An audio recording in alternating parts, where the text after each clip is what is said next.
Avant de commencer, ce que je vais faire, c'est aller faire des petites courses pour m'acheter à manger. Et je crois que je vais m'acheter un matcha. Ça fait longtemps que j'en ai pas bu. Et après, je reviens vers vous. Toi. Et après, je reviens vers toi.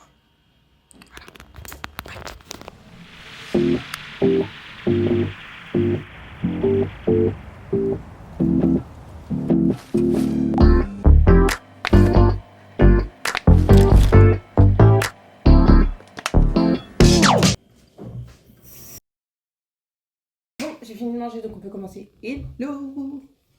Moi, c'est Raima, brand designer et directrice créative. Il y a énormément d'entrepreneurs qui m'ont déjà appelé et qui m'ont demandé, genre lors d'appels de découverte, oui, on a créé un commerce ou notre entreprise ou notre activité et on veut un logo. On veut absolument un logo.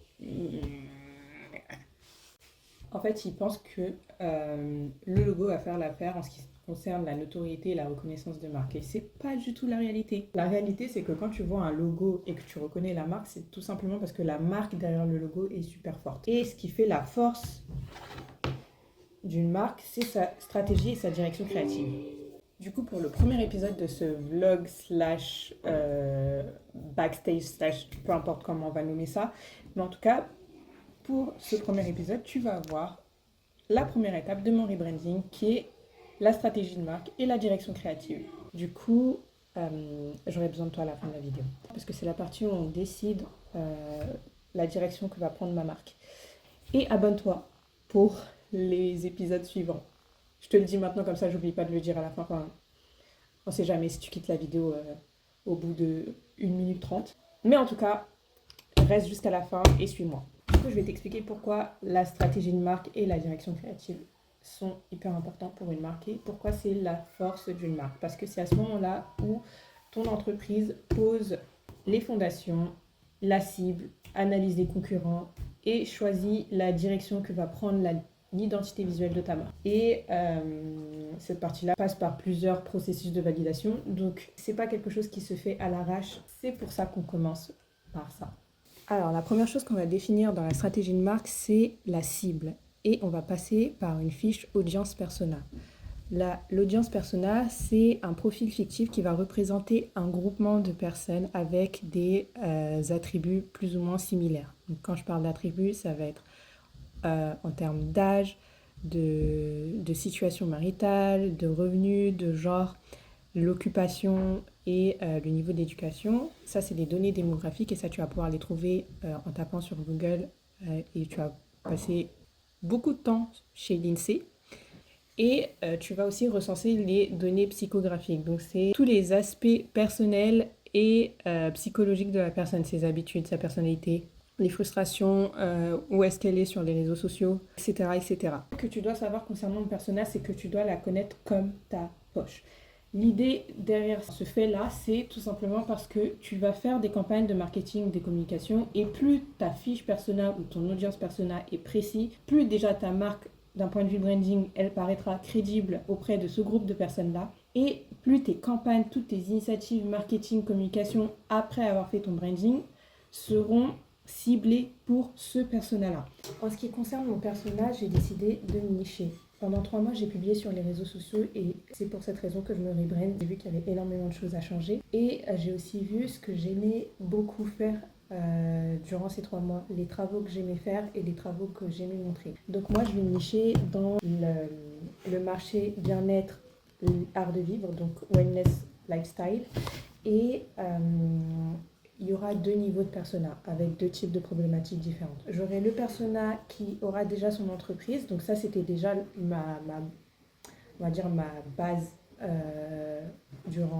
lorsque je faisais mes publications là. Et elle, les problématiques, enfin du moins les frustrations qu'elle va avoir, c'est qu'elle n'aura pas de cohérence visuelle, identitaire ou sonore, enfin peu importe. Et ou sinon, elle aura du mal à se démarquer de ses concurrents, parce qu'elle existe déjà, mais elle aura du mal à se démarquer, parce que ce marché-là, enfin ces 2 marchés-là, sont hyper compétitifs. Donc moi, les solutions que je vais lui apporter, ça va être lui créer une identité de marque facilement reconnaissable, qui sera forte, ou lui créer une stratégie de positionnement.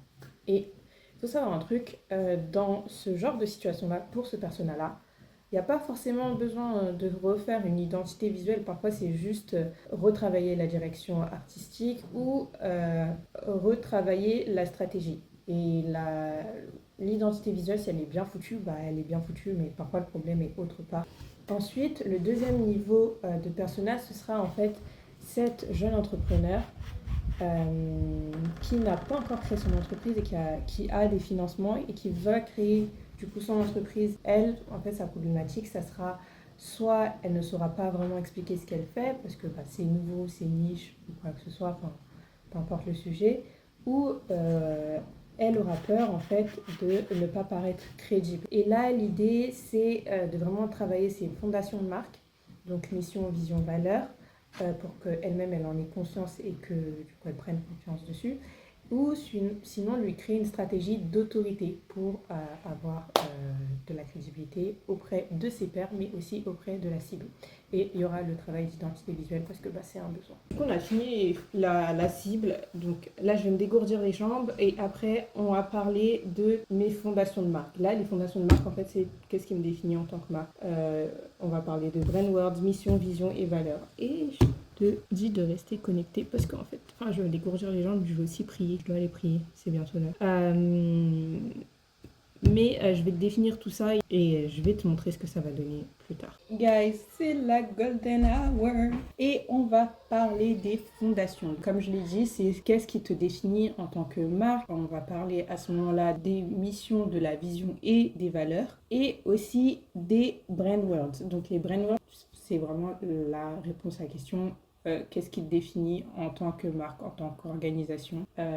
C'est différent des valeurs. Les valeurs, c'est qu'est-ce qui te drive en tant qu'organisation, en tant que marque. Là, les brand words, c'est qu'est-ce qui te qualifie. Donc, ça peut être, tu peux être une marque jeune, anticonformiste, créative, edgy, etc., etc. Donc, moi, mes brand words, ça va être stratégique parce qu'il y a tout qui se fait avec intention et je me base toujours sur une stratégie avant de commencer tous mes processus de design. Créative, féminine et jeune. Voilà. Dis-moi en commentaire ce que tu en penses, mais je pense que c'est plutôt aligné avec ce que je suis en tant que brand designer. Il y a énormément de termes pour me qualifier, mais c'est vraiment les termes que je vais utiliser pour moi en tant que brand designer. Maintenant, on va parler de ma mission et de ma vision. Donc moi, ma mission, c'est d'aider les entrepreneurs de cette niche à avoir un système de marque aussi efficace que celui des grandes marques. Il faut savoir que les grandes entreprises ont un système créatif et stratégique qui est basé sur la psychologie et qui est hyper holistique. Et c'est pour ça que ces marques-là sont très attirantes.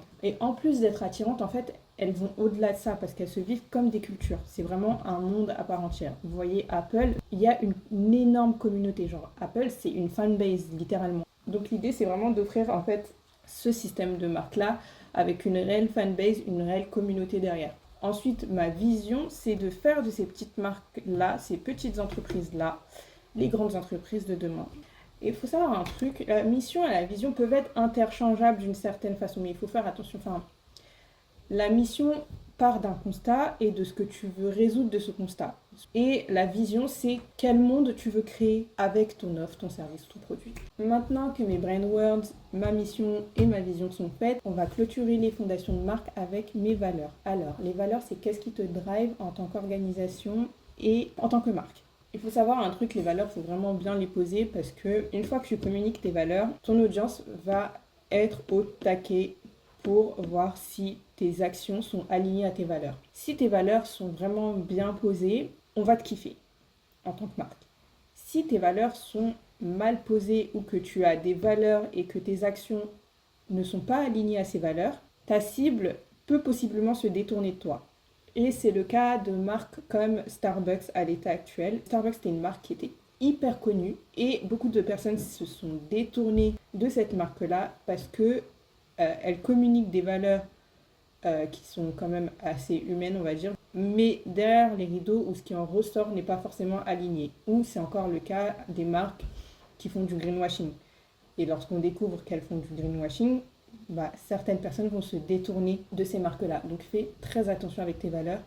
Il faut que ça soit vraiment aligné avec qui tu es et ce que tu comptes faire. Pour ma part, mes valeurs vont être assertivité, créativité, customer-centric, target-centric, un truc comme ça, transparence. guidance et structure. Seigneur, cet épisode est super long. Genre, je pense qu'il va faire 20-30 minutes, un truc comme ça. Je pensais même pas que c'était possible. En fait, je me demandais comment les youtubeurs, genre les brand designers, faisaient pour faire des vidéos de 30 minutes et tout. Mais maintenant, en fait, j'arrive à comprendre. Donc, on a bouclé la partie des fondations et là, on va parler de l'analyse concurrentielle. Je vais parler des plus grosses erreurs que font les entrepreneurs en ce qui concerne l'analyse concurrentielle. La première chose, c'est que après avoir voulu ou fait leur logo, ce que les entrepreneurs vont faire généralement, c'est qu'ils vont chercher leurs concurrents pour soit les copier, soit les copier. Genre, mais c'est pas la chose à faire. C'est pas du tout ce que tu dois faire. Genre, ne fais pas ça. Lorsque tu fais une analyse concurrentielle, ce que tu vas noter, c'est les points forts, les points faibles, les choses que tes concurrents vont faire beaucoup, genre les trends qu'ils vont suivre, et ensuite, tu vas prendre note de comment tu peux te différencier de tes concurrents. Et c'est vraiment le sujet du branding, c'est comment tu peux te différencier des concurrents. Le deuxième truc, c'est tes concurrents, tu les prends pas n'importe comment. Tes concurrents, en fait, c'est des personnes qui vont essayer de targeter ta cible aussi. C'est-à-dire que moi, je suis dans... maintenant, je me niche dans le wellness et dans le lifestyle. Je vais chercher des brand designers qui travaillent avec des entreprises dans cette niche-là. Et je vais voir ce que ces entrepreneurs font pour targeter ma cible à moi. Il est 20h28, depuis 14h, je suis là à te dire toutes les étapes de la stratégie de marque. Et en fait, il y a tellement de choses, c'est des erreurs. En fait, il y a tellement d'erreurs que les entrepreneurs font qui sont des erreurs stratégiques. C'est pour ça que la vidéo est hyper longue. En fait, je commence à comprendre. Mais enfin bref, du coup, on a posé les concurrents, on a fait notre stratégie de différenciation et de positionnement, et non pas une stratégie de copiage. Et maintenant, on va pouvoir poser une personnalité de marque. C'est hyper important de poser la personnalité de marque, parce que tu vas donner un caractère humain à ta marque. Quand je dis un caractère humain, c'est un caractère qui va permettre à ta cible de s'identifier à ta marque ou de s'attacher à ta marque. Et c'est la troisième erreur que les entrepreneurs vont faire, ne pas poser de personnalité de marque et ne pas avoir de tone of voice. Parce que du coup, soit elles vont s'aligner avec le concurrent et du coup, ça va être difficile de les différencier, ou sinon, elles vont juste pomper sur ce que l'IA fait. Avant d'y penser, je suis fatiguée, j'en ai marre. Anyway, je vais te montrer où est-ce que je place mes curseurs à moi. Mais il faut bien noter que ça aussi dépend un peu de l'analyse concurrentielle. Donc avant de te parler de ma brand voice et de ma personnalité de marque, je vais juste te parler de ce qui est ressorti de mes concurrentes. Donc grosso modo, en fait, ça va être des femmes qui vont utiliser des types clean girl, genre soft, wellness, trucs dans le genre. Les tons vont être chauds. Et si c'est un peu plus audacieux, ça va être toujours des tons chauds en fait. Genre pas terreux, mais ça va être du rouge, du violet. Des couleurs assez féminines. Les polices ce seront des polices à empattement qui seront fines, ou des polices qui sont manuscrites. Donc un univers, on va dire, des univers qui sont quand même assez féminins. Donc moi, je vais me différencier et partir sur une esthétique assez Gen Z, énergique, vraiment basée sur la créativité et insister énormément sur la stratégie. C'est pour ça qu'il faut que tu aies un brand designer, parce que concrètement, si tu n'en as pas, et tu fais des erreurs stratégiques et tu rames en fait. Tu vas chercher des moyens, tous les moyens possibles et imaginables pour faire remarquer ta marque, mais en fait, tu rames. Donc là, j'ai dû faire une giga pause parce que j'ai été rattrapée par mes responsabilités de grande sœur. J'ai dû cuisiner et aider ma petite sœur à chercher son sac, un sac qu'elle avait perdu alors qu'il y avait son bonnet de piscine dedans. Là, j'ai fait mes ablutions, je vais prier et je vais finir la vidéo. Donc fin de la pause et je vais te montrer où est-ce que je place mes curseurs pour ma personnalité de marque. Alors ok, féminine à 200%. Ouais, je sais pas. Ouais, non, on va mettre 200% féminine. Friendly, ouais, mais on va doser un peu parce que j'ai pas envie que les gens pensent que je suis leur pote et qu'ils peuvent négocier avec moi. Fun, easy going. Ouais, je suis trop drôle. Je suis trop drôle. Je veux doser, mais non, je suis trop drôle. C'est assez rebelle, ouais. On va doser un peu. Puisque je m'adresse à une cible pro quand même. Ensuite, Young Innovative, ouais, totalement.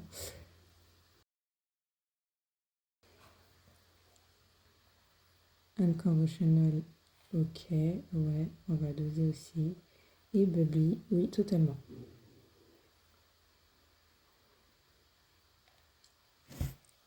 Donc maintenant que je t'ai montré mes jauges en termes de personnalité de marque, donc ça a été facile parce que c'est la mienne, je vais te parler du tone of voice. Donc le tone of voice, c'est la manière dont tu parles à ton audience. Et mon tone of voice va légèrement changer. Il faut savoir que si tu vas sur mon compte Instagram et que tu regardes mes contenus des dernières semaines, et je suis très amicale.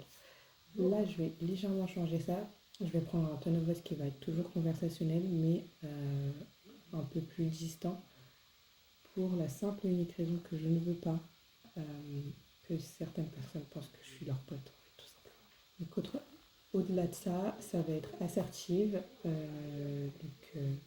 dans le sens direct, confiante, conversationnelle dans le sens où la manière dont j'écris, dont je te parle, ça va être casual, ça va être normal. Humoristique, parce que j'utilise énormément d'humour. Et enfin, le dernier mot, parce que j'ai un peu galéré à le trouver, ça va être honnête. Donc une fois que les tone of voice sont posés, il faut que j'explique de quoi il s'agit et comment ça va se montrer dans mon activité, les choses à faire et les choses à ne pas faire.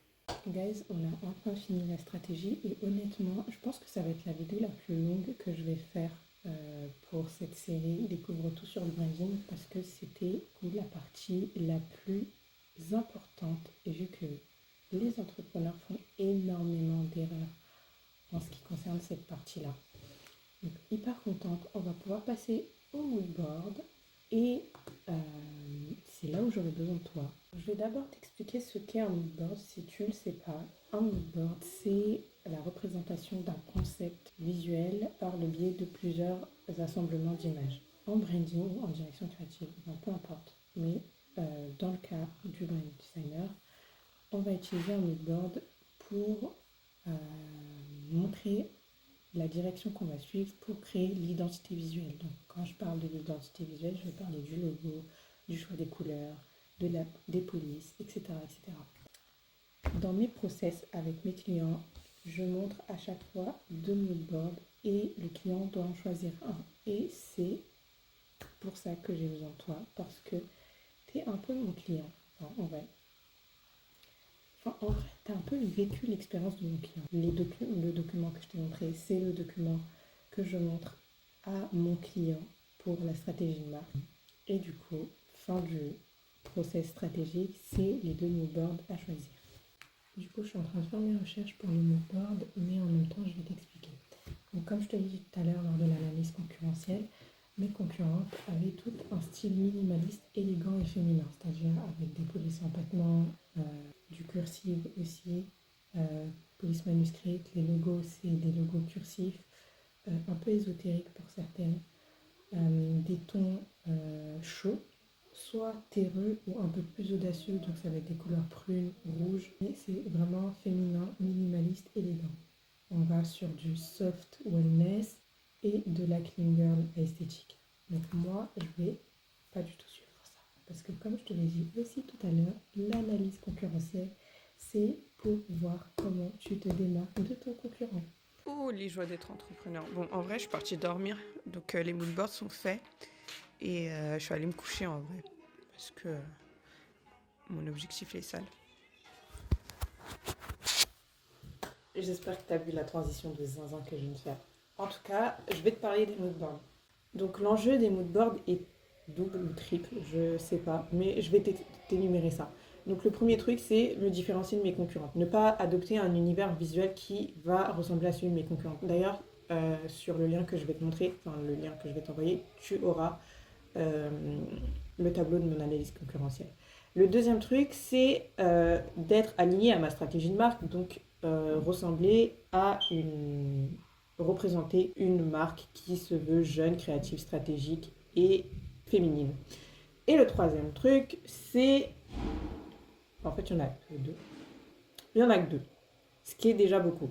Donc, Voilà les moodboards. Grosso modo, mes moodboards s'inspirent des tendances éditoriales de grands magazines. Le premier moodboard, donc celui que tu vois là actuellement, c'est un style néo-éditorial qui met en avant le côté créatif et féminin sous un angle sensoriel et plutôt organique. Ma palette ne va pas changer parce que j'ai commencé avec celle-ci, je ne vais pas la changer. Enfin, elle fonctionne super bien. J'aime beaucoup ma palette de base, donc, qui était rose, blanc, c'était un blanc bleu, enfin un blanc papier et gris. C'est juste que je vais rajouter le bleu. C'est des couleurs c'est des couleurs qui mêlent des codes, on va dire corpo, business et féminin sans forcément tomber dans les clichés. Ce moodboard là est vraiment doux et féminin et va mettre en avant l'émotion, l'esthétique et la connexion humaine. Avant de te parler du deuxième moodboard, je vais t'expliquer ce que je mets dans un moodboard pour qu'il représente bien l'univers d'une marque. En tant que brand designer, c'est hyper important pour moi que tu aies une vision assez exhaustive de ce sur quoi je vais me baser pour créer ton identité visuelle. Donc ce que je vais mettre dans mes moodboards, ça va être des éléments assez concrets. Du coup, ce que tu pourras voir, ce seront des éléments, exemple de logo, exemple d'éléments d'interface comme sur les sites internet ou les logiciels. Tu pourras avoir des éléments typographiques. Est-ce que je vais utiliser des polices à empattement ou des polices sans empattement? Pour rappel, police à empattement, Time News Roman. Police sans empattement, Poppins Helvetica. Donc, police à empattement, c'est des polices avec des pattes là en bas. Les polices sans empattement, c'est les polices sans pattes. Des éléments de texture. Est-ce que tes textures seront des textures plutôt brutes? Est-ce qu'on va utiliser des textures un peu plus grunge? Et là, on va utiliser de l'halftone, du grain, du papier, etc. etc. Des photos pour te montrer la direction photographique et des éléments qui vont montrer ta marque dans des cas concrets au travers de mock-up ou posters publicitaires, flyers, etc., etc. Le deuxième moodboard, quant à lui, va adopter un style beaucoup plus brutaliste, doux, soft brutaliste et avant-gardiste. Donc là, on va voir des mélanges de sans sérif, donc des polices sans empattement, condensées, qui donnent un côté très disruptif et jeune à la marque avec une police machine à écrire. En vrai, ça, c'est ce que j'avais adopté initialement. Et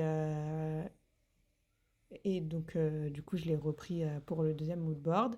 Ensuite, on va avoir une palette de couleurs un peu plus muette. Donc, pareil, en fait, ça va adopter les codes que j'utilise déjà maintenant.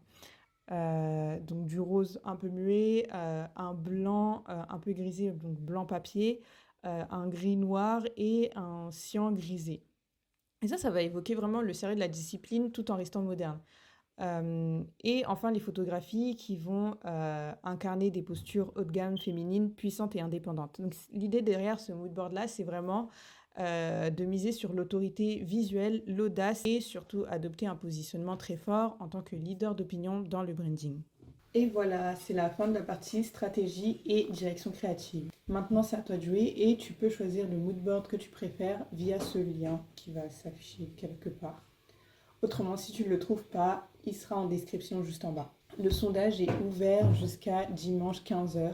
Et bien sûr, les moodboards seront annotés pour que tu puisses prendre la décision la plus éclairée pour la marque. Dis-moi en commentaire les choses que tu as retenues dans la vidéo ou si tu as des questions.